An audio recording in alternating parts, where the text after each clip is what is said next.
Bonjour, aujourd'hui nous vous proposons une immersion dans les studios de la radio francophone Equinox. Sur ce siège se sont posés successivement les postérieurs de Éric Besson, Yel ou encore David Douillet.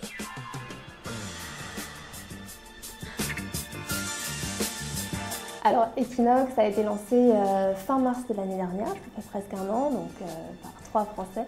On a voulu créer une radio francophone à Barcelone, qui serait à la fois un relais pour les Français qui habitent ici, donc au niveau de ce qui se passe au niveau artistique, au niveau des élections aussi, puisque c'est l'année, et d'un autre côté, mettre en lien la scène avant-gardiste barcelonaise, le son de Parisiens, le son des Français, la scène électro, donc faire un petit peu ce mix pour créer du lien entre francophones, français, mais aussi espagnols, puisqu'il y a 10% des Espagnols qui parlent français en Catalogne.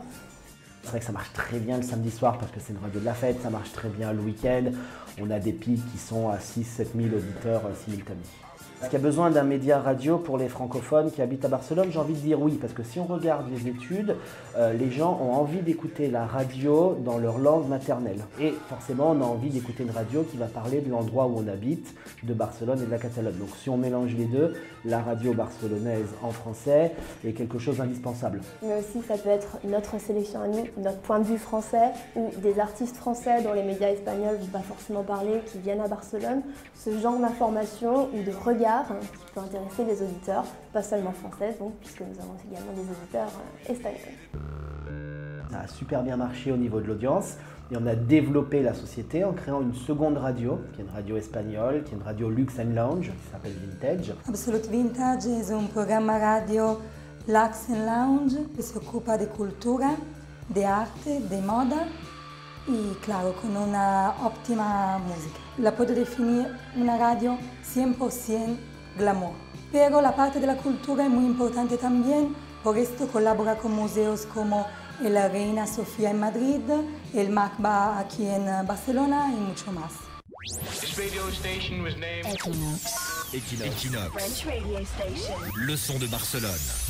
Quand on regardait un petit peu les interviews, donc il y a David Douillet, il y a Besson. Est-ce que vous êtes une radio de droite?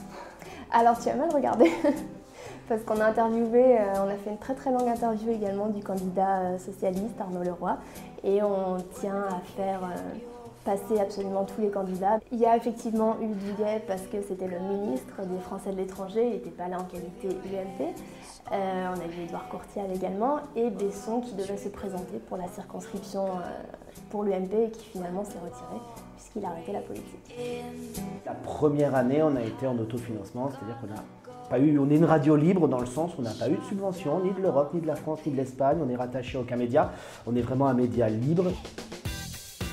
Donc Equinox va, à partir du mois d'avril, avoir une nouvelle émission qui s'appellera l'Apéro.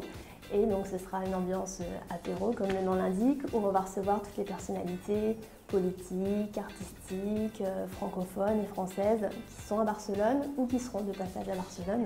On va également organiser le seul débat pour les législatives de la 5e circonscription, donc qui regroupe l'Espagne, le Portugal, Andorre et Monaco. Donc on va recevoir ici tous les candidats pour un débat juste avant le premier tour. Voilà, InfoCidiomas en français, c'est terminé. On se retrouve la semaine prochaine. Bon dimanche à tous.